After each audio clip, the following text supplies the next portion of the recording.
All right, so good morning, everyone, and thank you for attending today. So I just wanted to put in here in the chat for those that are just logging in. So we have this SkillBridge at iwd.iowa.gov.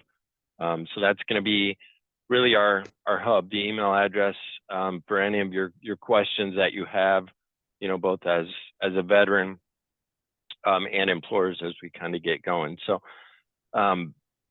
my name is Robert Hagee. I'm the local Veterans Employment Representative for Central Iowa. So I'm joined here today by our other two leaders.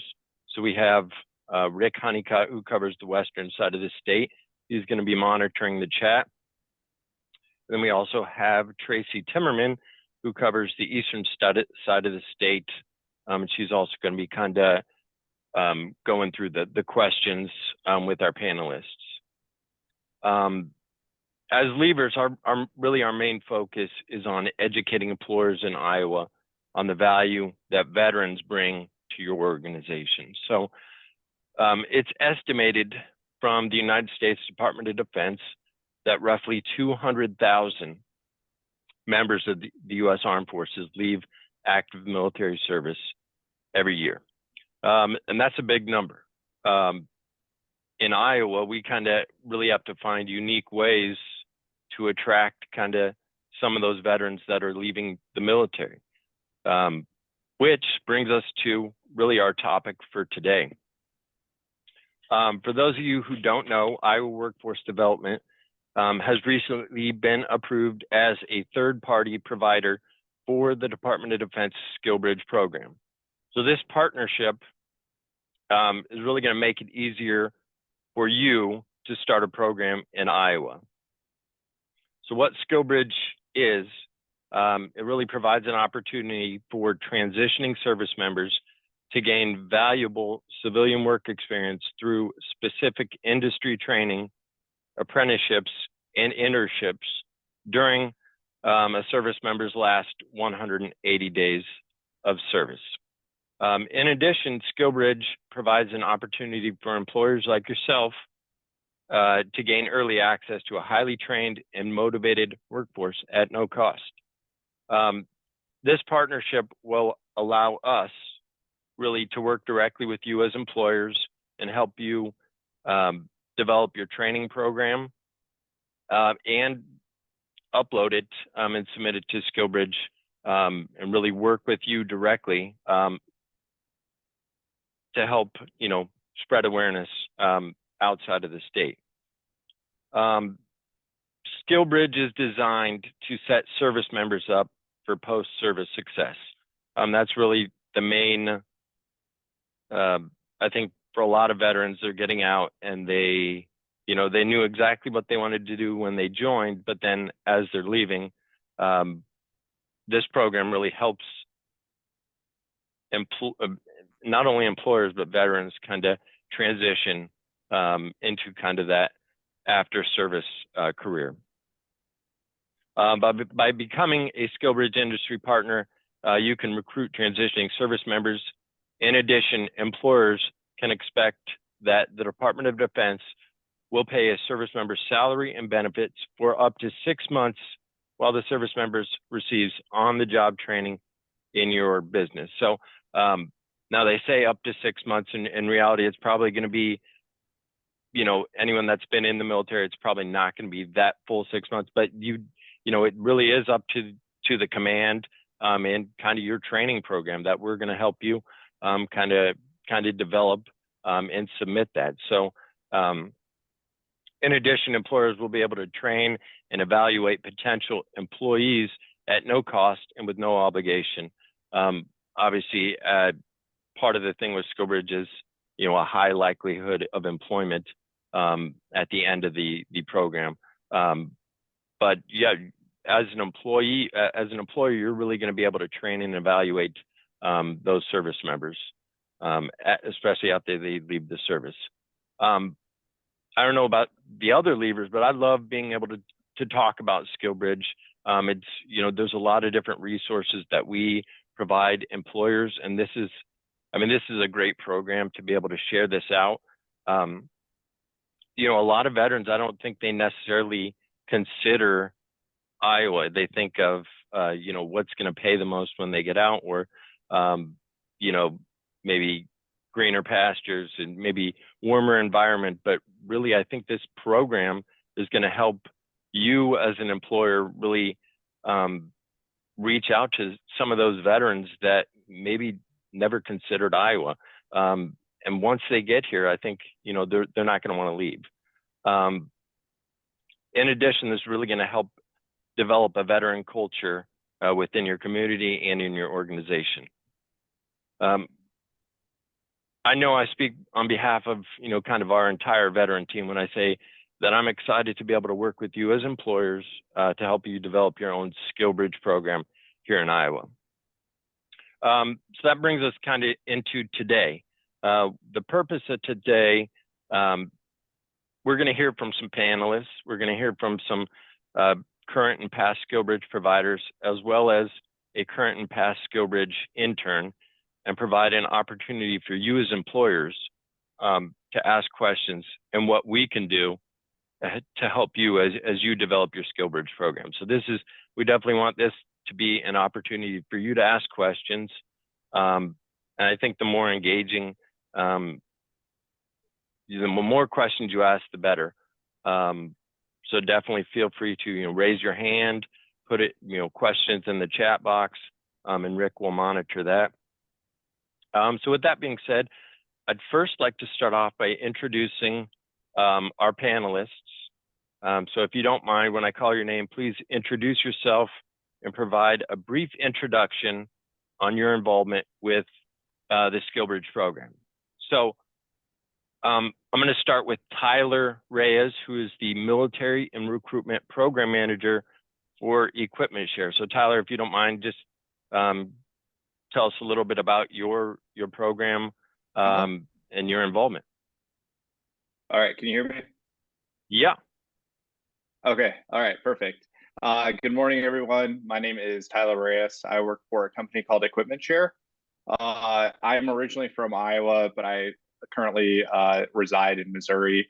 Joined the military, ended up finding my wife down in the Fort Leonard Wood area, and I just kind of like stayed in Missouri, right? So I'm currently in the Army Reserves, and my full-time job with Equipment Share, I am a recruitment program manager for military programs.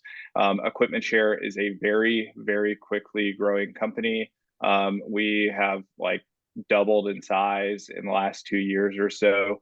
So we have been leveraging the SkillBridge program to help us with our growth and our workforce needs. Our program has been around since it actually been approved by the DoD since April of 2022. And so far we've recruited around 200 SkillBridge interns into our program. And we're able to host interns at pretty much all of our locations. So we host interns all over the United States, and we're getting ready to host our first intern in Iowa in Council Bluffs later this month. So we're really excited. That individual will be coming from Offutt Air Force Base in Nebraska, but he'll be working in Iowa. So I'm happy to be here today, happy to support growing companies in Iowa. Awesome. Thanks, Tyler.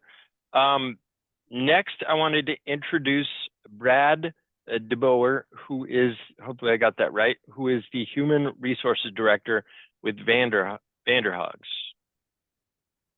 Correct. Thanks, Robert. Yeah, we have a little bit about Vanderhoogs. Excuse me. We're in the heavy-duty truck parts business, both new and used, as well as service and repair of heavy-duty trucks and heavy equipment. We've got 12 locations around the Midwest. In Iowa, we have locations in Spencer, Council Bluffs, and Des Moines. We've been in the SkillBridge program for just a little over 2 years now, joined in September of 2021. We've had right at 12 recruits come through the program. Been able to retain a number of them into various full-time capacities, and kind of similar to Tyler's story there, that's been helpful for us as we've continued to grow and expand our operations at each of the locations there in Iowa. All right, thanks, Brad. Next, I wanted to kind of switch gears. I'm going to introduce Emma, who is currently an Army veteran participating in the SkillBridge program. Emma, if you're on, do you mind sharing just a little bit about yourself?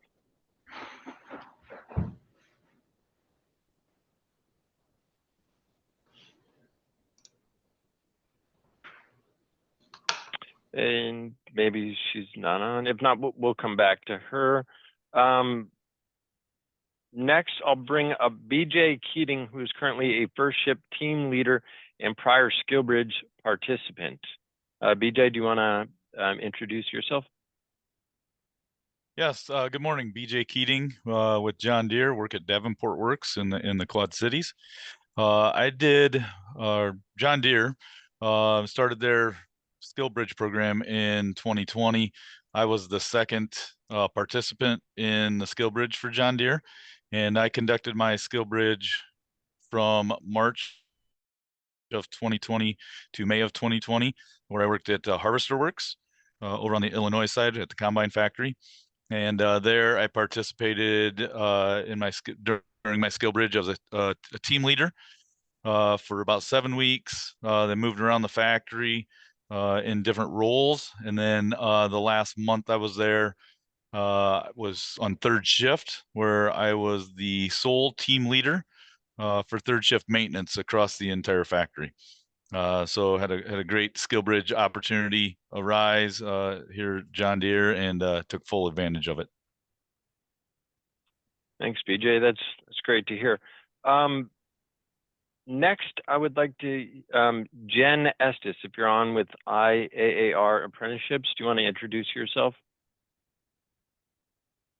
So this is Stacy. I'm with IAAR.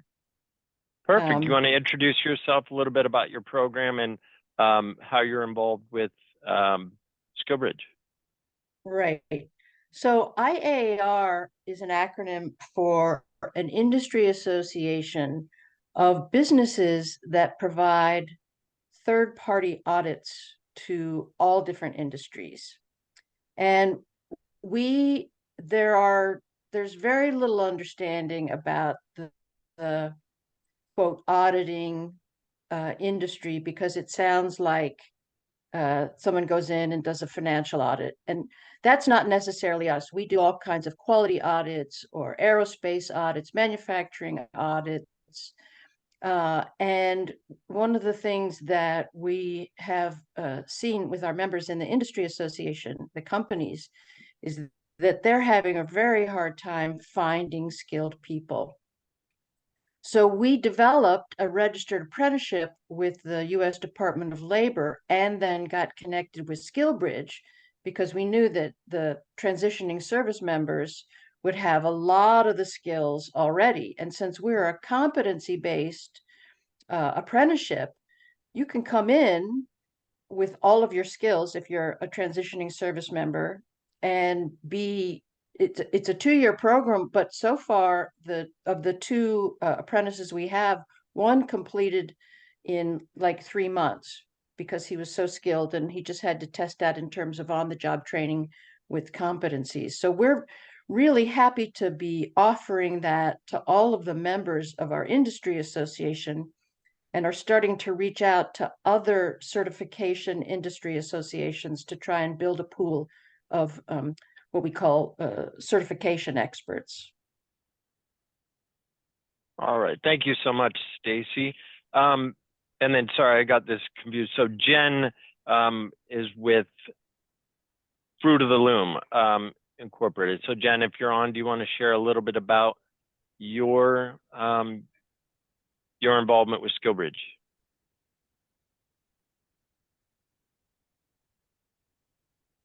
Or if there's anyone on involved with that works for Fruit of the Loom that wanted to share kind of their involvement with the SkillBridge program.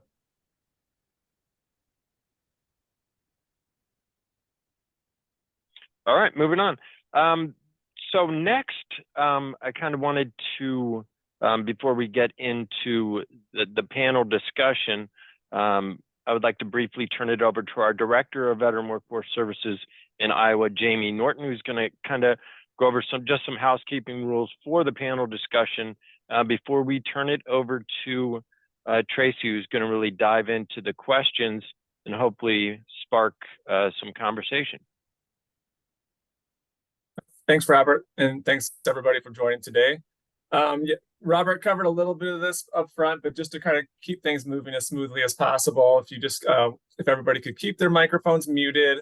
After Tracy will ask some questions to our panelists, and then once we open it up to all of you to ask questions, if you could either just raise your hand using the reactions button, that you should have at the bottom of the screen, and then we're going to keep that monitored. We'll monitor that, and we'll also monitor the chat. I know I was replying to a question Kristen put in there, so I'll reply to that too.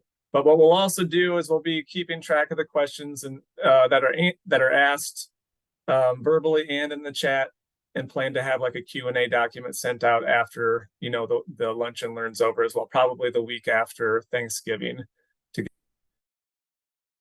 give us a little bit of time to put some answers together.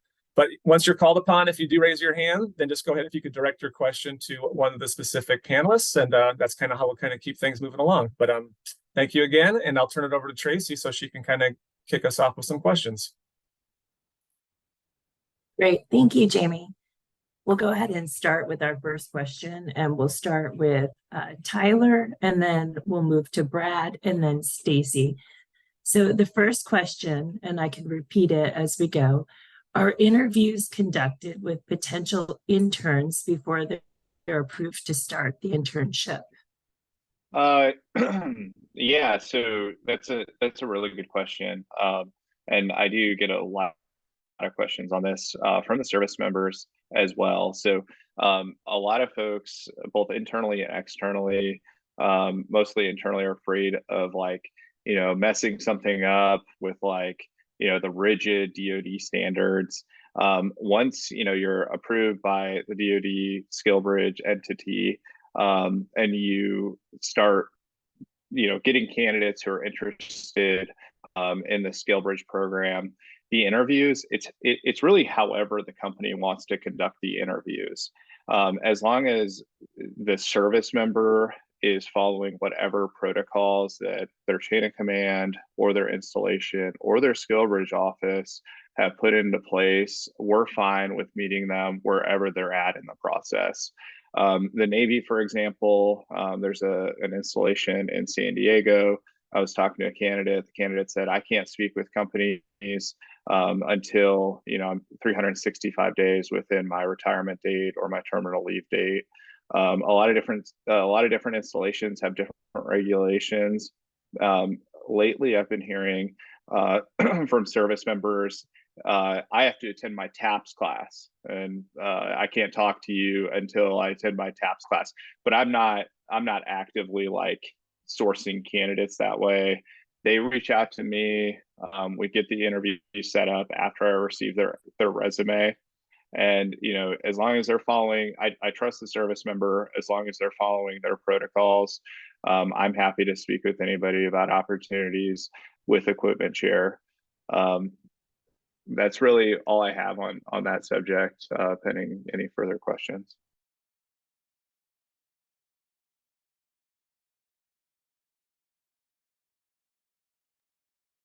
I think Lori Rinkert, you have a question for Tyler?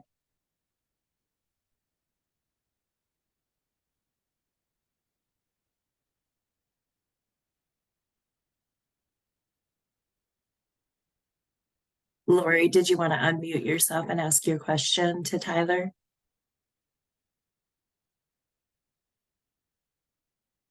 I'm sorry, I was unmuting on my phone. I didn't hit the right button.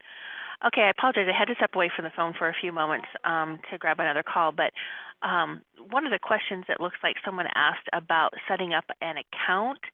So if we wanted to get started with this, is there anywhere where we can go to say, okay, step by step, here's your first step, here's what you have to do, here's your next step, here's what you need to do to bring someone on? Yeah, so that's a good question. If you're a smaller company that's just getting started, what I would recommend is you know, you guys are a third party, and you guys are approved, like the state of Iowa is approved. So there's two routes if you're just getting started. Well, there's three routes, but two quick and easy routes. I would go the third party route with the state of Iowa or with hiring our heroes. So that's the route that we went when we had our first SkillBridge intern. We hosted him down in Louisiana, actually Southern Arkansas, but he lived in Louisiana. We hosted him through hiring our heroes. We had him for about 90 days. And then we were able to make a job offer, get him trained in those 90 days, make a job offer. He still works with us, going on 2 years later. And then in the background, what we were doing was we were waiting for our SkillBridge approval process. So we were hosting candidates through hiring our heroes, but we were waiting. It took us like 6 or 8 months to get our DoD authorization for SkillBridge. Now, if Iowa has a third party kind of like backdoor solution, you could potentially host the candidate through the state of Iowa. Just make sure that you have a training plan, like almost a day-by-day training plan, at a minimum a week-by-week training plan that the candidate can follow, and you should be fine going that route. And then the state of Iowa will have to report the data to the DoD.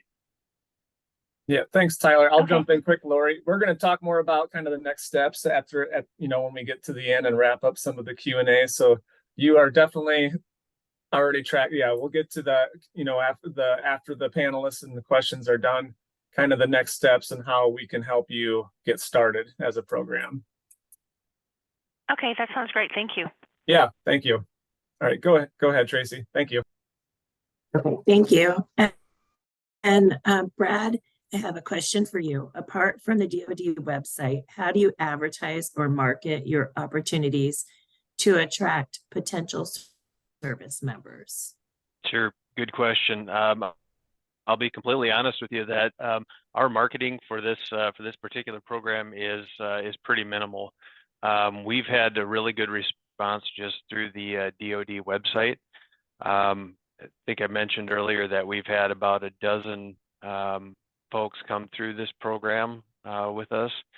I'm going to say we've probably had nearly 2 or 3 times that many applications where it just didn't work out for one reason or another. Either they found someplace else to go work, or timing wasn't right on either end.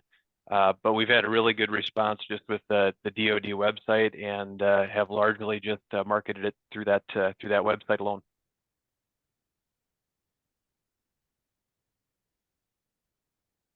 And Tyler or Stacy, did you have a different way that you market or advertise your positions?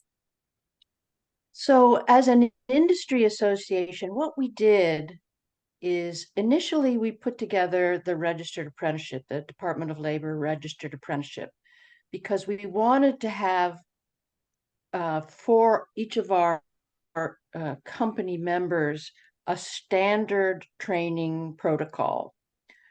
And so once we did that, it was very easy, I think, to because we have guides on how to train, how to evaluate on the job training, how to onboard your transitioning service member. All of that has gone to help the employers who do the hiring. So we've had hundreds of applications or requests, I should say. We've had hundreds of requests for our application, but we've only had about 20 transitioning service members who have then applied to us, and at which point we distribute the application and the resume, the completed application and the resume, to our employers, and they hire the transitioning service members. And so far, we've had 2 service members hired. So they kind of come in through the industry association, but they they come in the front door that way, but then they live with the individual employer throughout the program. And so for equipment share, we are DoD authorized, so as well as the others. But that's a good point about having the positions listed out on the DoD website. So the DoD website that we've been referencing is like a SkillBridge portal website. Service members enter in with their common access card, and then they might search by zip code or state or city. So that's why it's important if you do have multiple opportunities. Like I think I listed one for Algona, Iowa, Britt, Iowa, Council Bluffs, and then as we go along, we keep listing these opportunities. Like eventually, we'll end up opening a location in Des Moines, the Quad Cities, probably Cedar Rapids, Cedar Falls, Iowa City. And as we continue to open our locations, we'll probably end up posting those and advertising those on that SkillBridge portal. Right now, we have over 100 locations that are listed on the SkillBridge portal.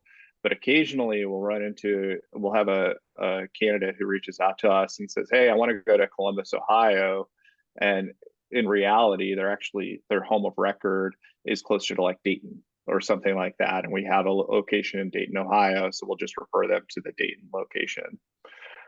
As far as like external marketing, I post on LinkedIn. We have a pooling requisition out on our website. But really the bulk of the interest comes from that DoD SkillBridge website portal. Sometimes we get references like, a friend of a friend has a former neighbor who's transitioning. Can we look at the resume? Turns out we've gotten a lot of really good resumes that way as well. But the key takeaway is military members, they're joining from every corner of the state of Iowa, and 9 times out of 10, they're probably, if they're a one-term contract kind of person, so we're talking like 22, 23-year-old, they're probably going back to mom and dad, to their original home of record, and they're planning on living there and either going to school, but they need a job while they're going to school, so they're going to come back. So having those cities, however small they are, listed on the SkillBridge portal is critical. Great, thank you.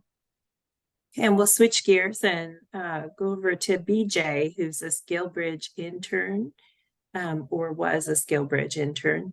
Could you tell us what attracted you to the company, and are you originally from Iowa? Well, what attracted me was it's Iowa, right? I'm originally from Iowa. I grew up an hour north of the Quad Cities in the Maquoketa, Anamosa, Monticello area. And so what attracted me to the company really is one, it's John Deere, but my wife and I built our retirement home in Huntsville, Alabama, and we weren't leaving. We had to make a family decision with her parents becoming elderly and mine deceased, right? And so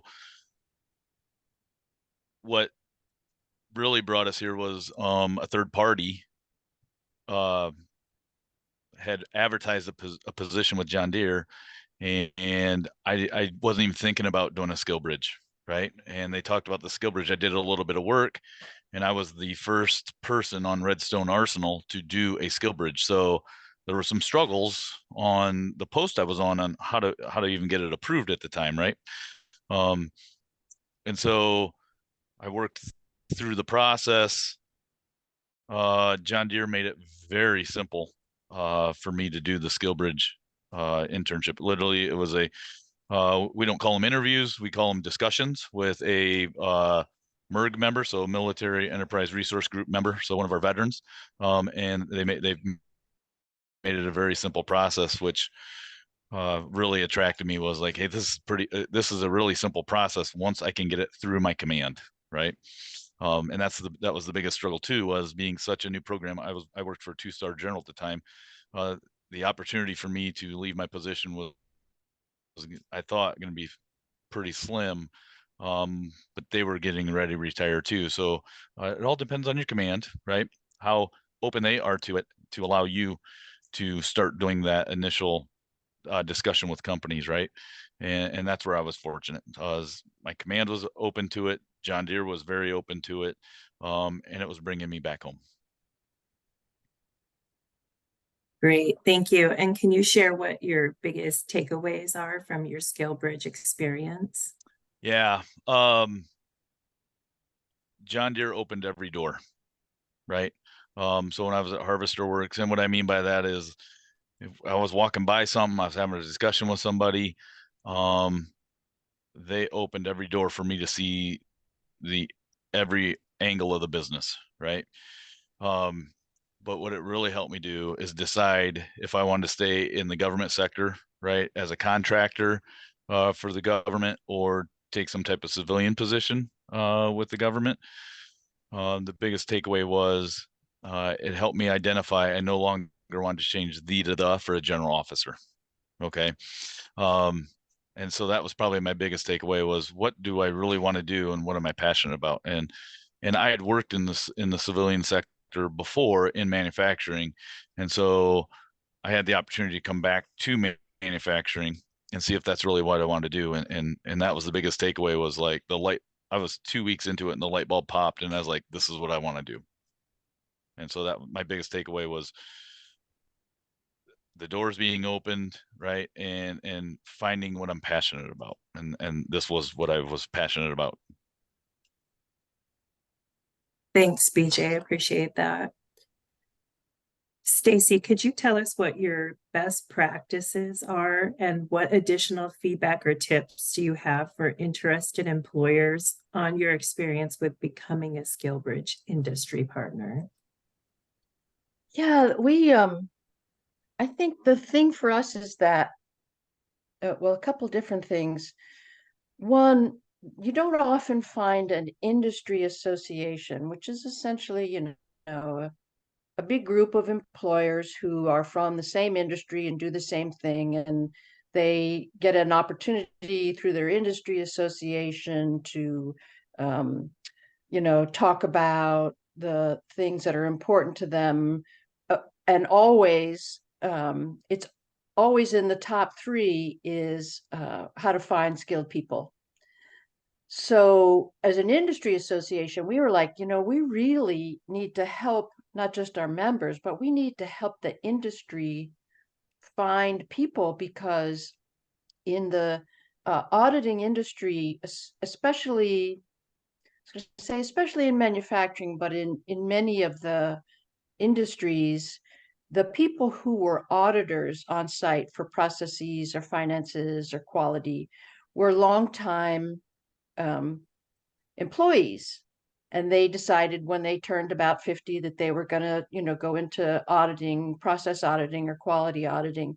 And so we didn't have a pipeline of people who were interested. Not only that, nobody knows what auditing really is. And so we put the program together and made it a registered apprenticeship so that we would be better at describing what the job was, what the competencies were that were needed for the job, the kind of people that we were looking for who would be good. And then when we were partnered with SkillBridge, we were pretty happy about that, because we knew that a lot of transitioning service members would have a lot of the skills that we were looking for. It's a fairly high skill job. And so I think the best practice really is that we took on all the heavy lifting so that individual employers wouldn't have to do that. And we can keep the employers that are involved with us up to date on what's going on with SkillBridge and other sort of initiatives for our top partner, because it's the quality of the transitioning service members is so fabulous.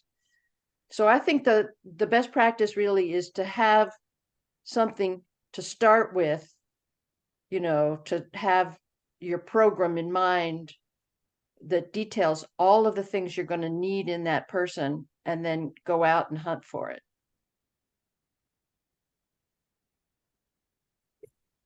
You, Stacy. Brad, last question for you. What kind of metrics or rubric do you utilize to help guide service members through the training plan? I'd say that varies pretty widely. We've got several different positions that our SkillBridge members will typically work their way through just to get them cross-trained into a number of different areas.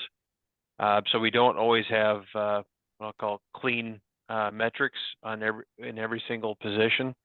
I think, quite honestly, a lot of the feedback we get is quantitative, or qualitative, I should say, more than quantitative.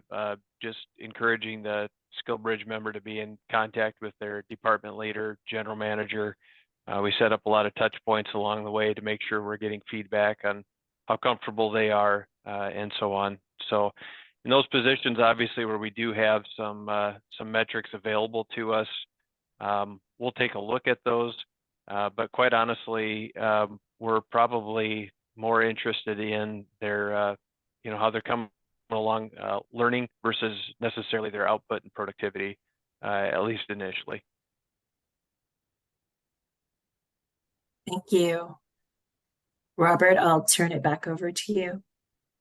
I think Adam, you had a question.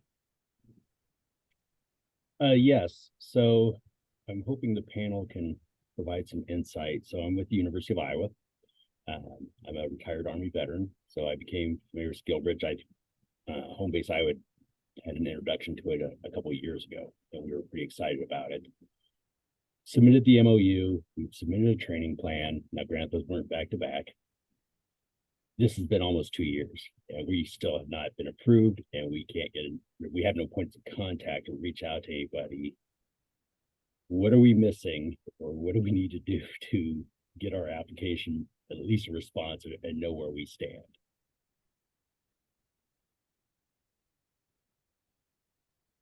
So I think I can field that question, because we ran into the same issue. And just somewhere, do you work in HR, or are you like an individual academic department? I work in our Office of Talent Acquisition here at the university.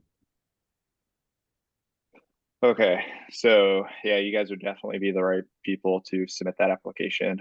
We ran into the same thing at Equipment Share. Equipment Share has not been around for very long, definitely not as long as the University of Iowa, and not as well known as the University of Iowa.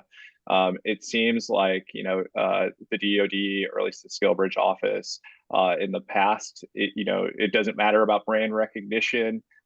They don't discriminate against anybody. It's like they mess up everybody's paperwork equally, or at least that was kind of like our experience. So our experience was, so we submitted the packet, we submitted the MOU. It took a while to get the MOU even. We submitted it, and then it just wasn't getting approved. And I would reach out to, that black box of like an email address with 30 digits at dod.mil or whatever it is. Wasn't receiving any feedback. And if I was, it was like 2 months later. It seemed like, nobody was there answering the question.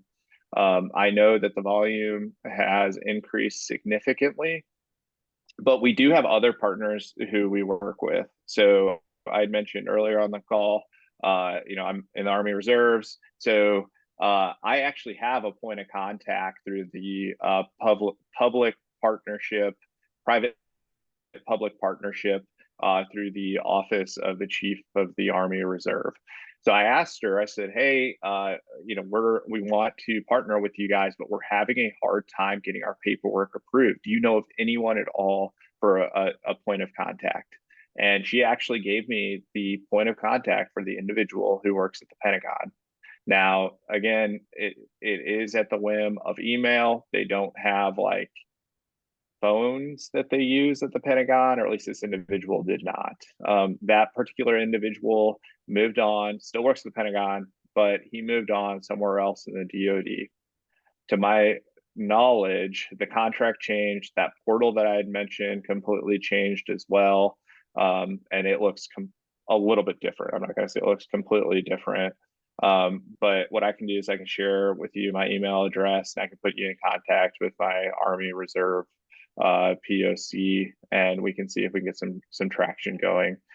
You can partner with them as well. So the Army Reserve, they have a really cool partnership, and I know that there's a lot of reservists in the state of Iowa, but basically the Army Reserve is having issues with workforce, and they're talking about having a 60-day SkillBridge opportunity for existing Army reservists to participate in SkillBridge as a re-enlistment incentive. So she can talk to you about that as well, but I'll put my email address in the chat, and you can, send me your contact information. I can connect you to her. Thank you. I appreciate it. Tracy, I could jump into Adam. I think you had sent an email, I think, stating that specific issue, if I remember right. And yeah, that's kind of that was kind of one of the driving forces of IWD trying to become a third-party provider, was to help alleviate just the amount of time it's taking for businesses, employers to go through, like what Tyler's talking about, going through the DoD SkillBridge side, and just the number of people going through that same way. So our goal is to make it that much easier for all of you that are on the call today to make that process a lot easier. So as a third-party provider, you won't have to you've already done a lot of that work, Adam. It sounds like an MOU and training plans, and hopefully what we can do is just take some of that work you've already done, and just as a third party, we can review it again, and then we will have the ability to take those training plans and approve them and upload them into the system on DoD ourselves, so it can be, you can have that approval done a lot more quickly. That's going to be one of the big goals. They have restructured, like Tyler said. The website looks different. I think things might be improving on their end with how fast things are moving through, but that's what we want to do. That's why we want to be that third party for you to help make it a lot easier and faster. So Jamie, if I send you the training plan, then you'll be able to upload that for us for people to apply for that job. That's the goal. It's like we'll have a separate application, and we're going to talk about that at the end too. Like probably something similar you already did. We're going to have one kind of a specific to Iowa, so we can make sure we have all the information that we'll need when we put it onto the website. Points of contact, locations, that type of information, and then the training plan. You already got some, but obviously there's some specific requirements DoD has, and there's a good kind of list of things that we will go through and review. But for you, it sounds like it's going to be pretty easy because you've already done all the legwork. It's just going to be a matter of bringing that information to us, and maybe we'll have you do that application that we're going to have specifically. But I think that's going to be a pretty easy lift to get yours, approved and up and going. One thing I would share for the good of the group too is what we learned. So of course our legal team wants to review the MOU before we sign anything, and they had their recommendations, and we found out it's a take it or leave it contract or MOU. So after we went through that rigmarole, we kept saying, here's our recommendations, we wouldn't hear back. And then I talked to a contact that initially had presented on SkillBridge. He said, it's take it or leave it. He goes, either you agree to the MOU or you don't. So that was a lesson learned. So one thing that I'd like to add to that, so the DoD has done a good job in ensuring, that the private companies or the SkillBridge organizations are going to be successful in hosting these guys. So for us, we have not, it's not a 100% match. So we'll host candidates, and sometimes it just doesn't work out. Occasionally we get a candidate who just goes AWOL. It happens. You served in the military. Not every soldier is going to be your best soldier, right? And we don't know that, which is why we have the SkillBridge program. So with that being said, that MOU is very nice and it protects the organization. We've had, a few candidates who have been a little bit troublesome in the past, either forging documents that they shouldn't have, and doing some other like really shady practices that they brought from the military, that it really, does not meet our standards. And all we have to do is just contact their command, and we'll have those discussions with them how this fell short of our standards. But all we have to do to send them back to the military, if they do something that is very inappropriate, is call their commander, ask them to be rescinded, and they're gone. It does happen, but that's what that MOU is for, and it is really, really nice to have. And service members, for the most part, understand that. So, like the normal HR type laws, the EO, that stuff applies. You don't want to ever be discriminatory or have discriminatory practices, but a lot of the normal HR rules and regulations, they're a lot different for SkillBridge interns. So that MOU is great, and it covers a lot of bases.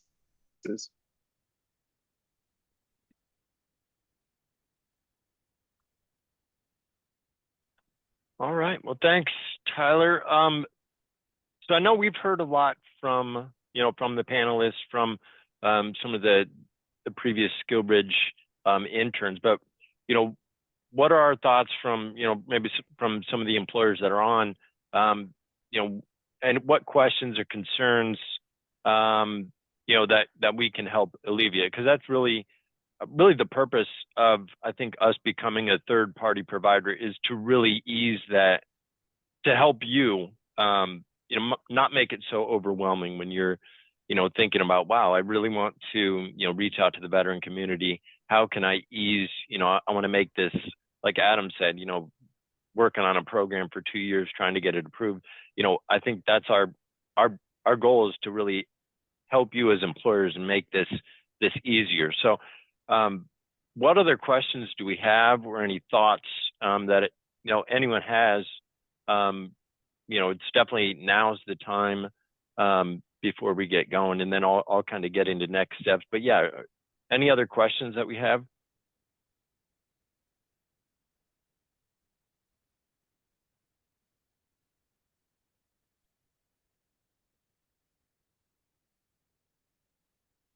Okay. Well, if not, I mean, we definitely have our website, SkillBridge, at iwd.iowa.gov. I know, if kind of like me, I always have questions, but not at the time. It winds up afterwards. Mace, you raised your hand. Go ahead, Mace. Yeah, thanks a lot, Robert. Yeah. Hoping you guys can hear me okay. Sometimes I have audio problems here, but I guess that's really good information, Jamie, that you shared about us, how we're a third party, provider, and how we can kind of, from the sound of it, kind of help facilitate some of those things. I guess my question would be, some of the folks that I've worked with in the past, meaning employers, because of the duration, and it sounds like it's a pretty common thing from the application process, I've had my share of those. Some of those that have clearly said, gosh, I'm sorry, but we're just going to pull the plug. We're not interested anymore. Would it be smart to maybe then go back to them now and say, hey, with Iowa Workforce Development being, kind of a third party provider, let's sit down and revisit this, because now we might be in a better position to kind of help facilitate and manage that whole process for them.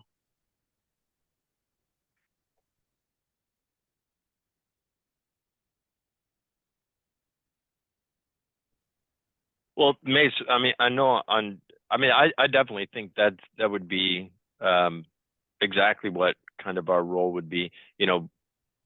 Say somebody, they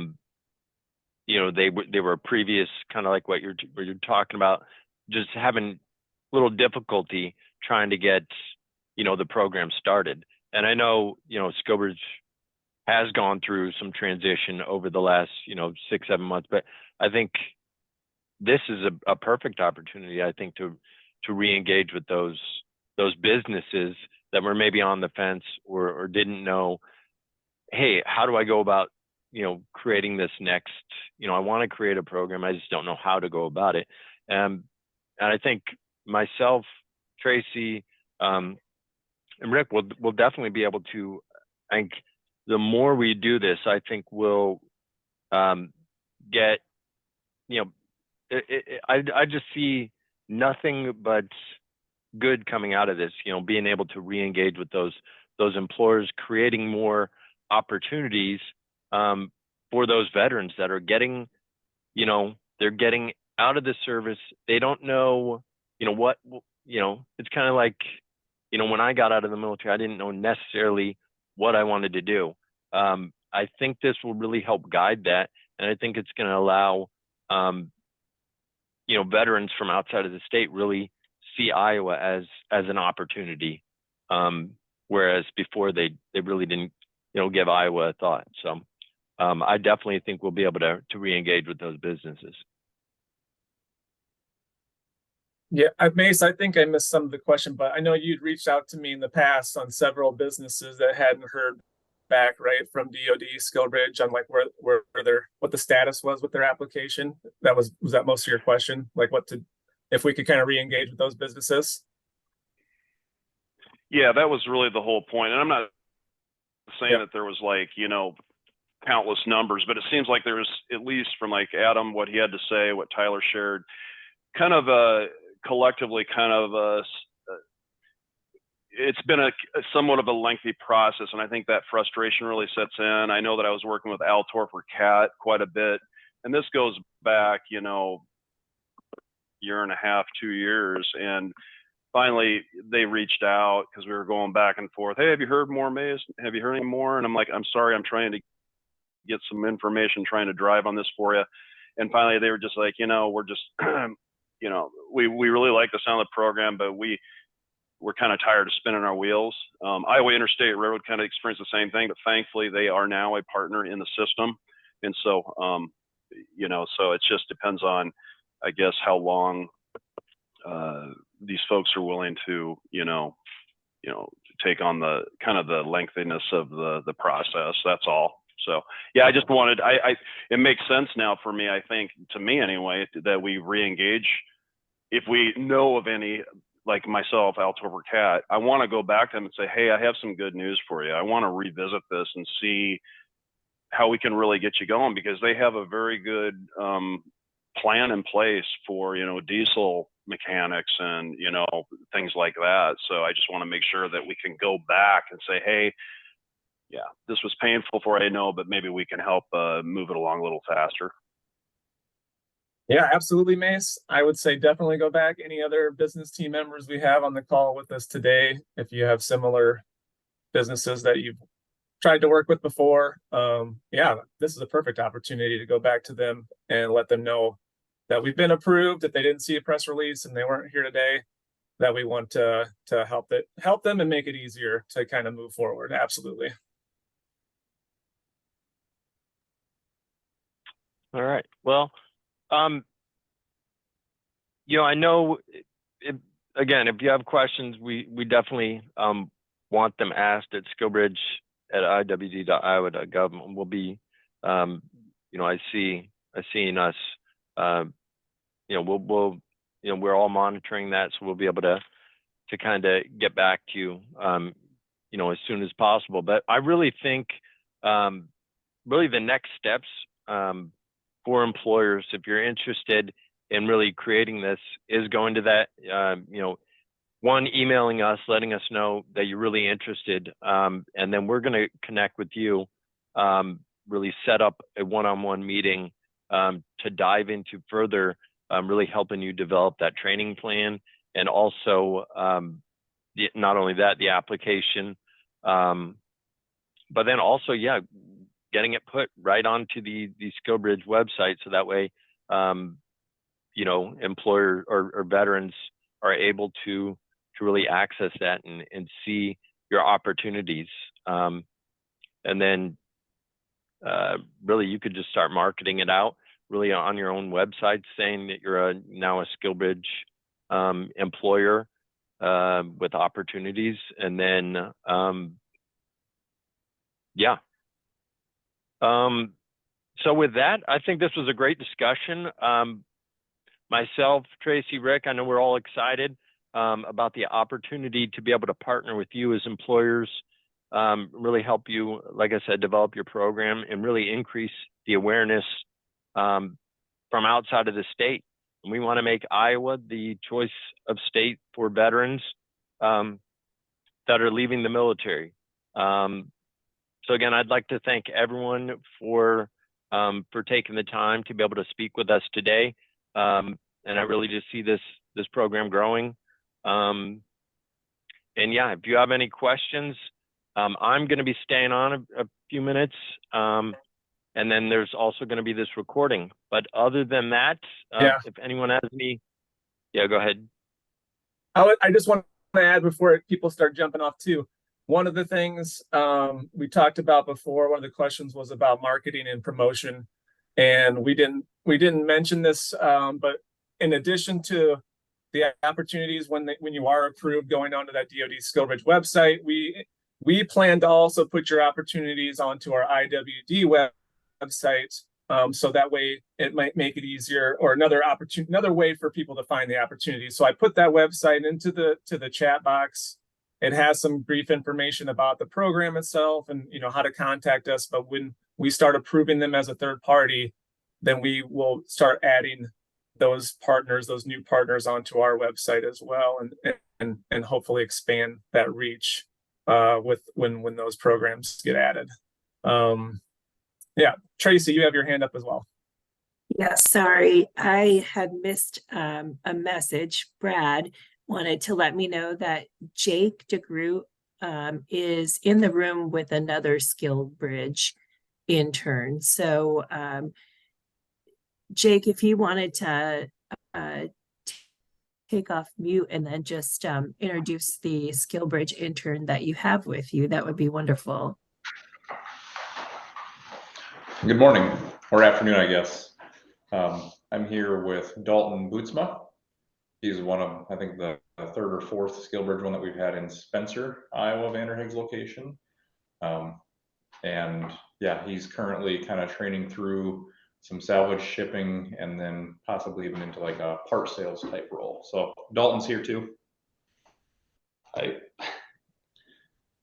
And yeah, at this point, for any employers that haven't had a SkillBridge applicant or haven't done this stuff before, there's not much of a better way to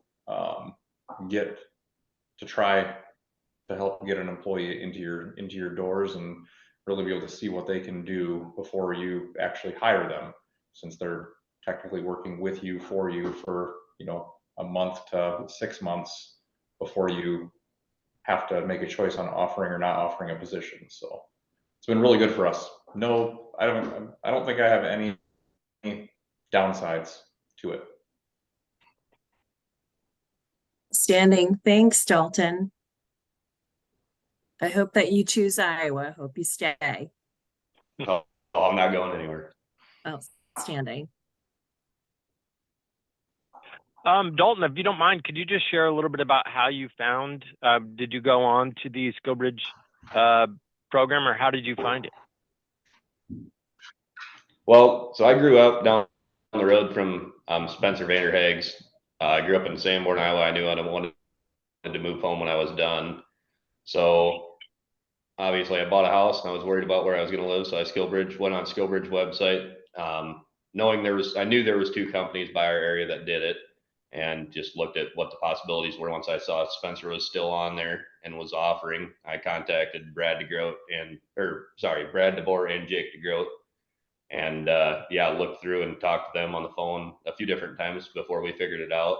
And then of course issues with working through your command. But as far as working with Jake and Brad, that's mainly just phone calls and figuring out, yeah, here's one specific line item or one specific training plan that is generic to get accepted for the program, but there's multiple other opportunities in this company. So yeah, I think Vanderhaeg's did a really good job with that, making sure it was clear that yes, although this is what's on the website, there are other opportunities, and let's find where you fit and where you want to go with this. So. Okay. Was it a pretty good alignment with your MOS, or is this something that you're more in the apprenticeship role, learning a new skill? No, unfortunately, with with what my job was in the Navy, there's not really a civilian side of it. But knowing Vanderhaeg's, I actually worked for Vanderhaeg's for a few summers when I was in high school, so I knew the company. Obviously, I was a high school student spraying weeds, which is a lot different than trying to make a career out of it. But so. All right. Well, awesome. Thank you so much for being able to share a little bit about your opportunity and your current. I definitely wish you all the success moving forward. So definitely thank you. And thank you to all the employers for being able to participate today. Again, we'll definitely share additional information. I know I don't want to take up too much, go over too much, but yeah, I'll stay on a little bit.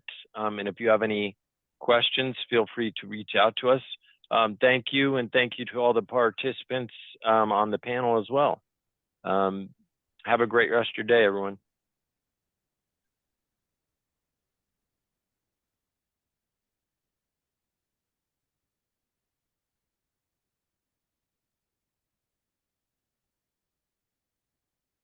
Thanks, BJ. Thanks. I think that would be Luz already.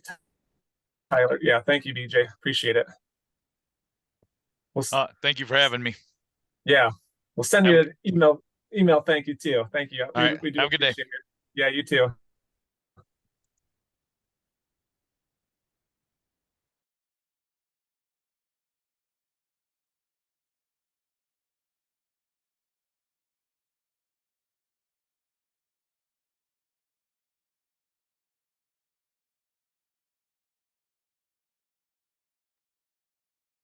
All right, I'm gonna go ahead. Should I end this?